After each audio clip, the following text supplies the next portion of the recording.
A federal judge in San Francisco has delayed making new rulings about the Trump administration's decision to send the National Guard troops to Los Angeles. The case returned to court Friday, just one day after federal appeals court gave President Donald Trump an important legal win. U.S. District Judge Charles Breyer said he wants more information before deciding if the deployment of troops is breaking the law. He gave both sides until Monday at noon to explain whether the use of National Guard in Los Angeles goes against the Pose Comitatus Act, a law that bans U.S. military force from doing regular police work on American soil.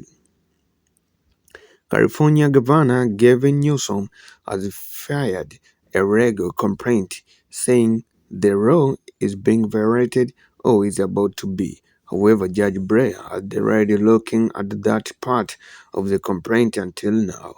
The legal battle comes as protests have continued in Los Angeles over recent immigration raids. At first, there were some violent clashes between police and protesters, but the situation has calmed down. Since June 8, tens of thousands of people have marched peacefully.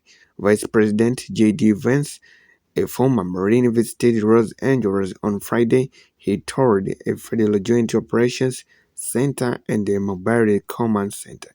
He also met with U.S. Marines and other troops guarding federal buildings. Vance said the courts had found Trump's decision to send in the military legitimate and warned that it could happen again if needed. The president's message is simple, Vance said.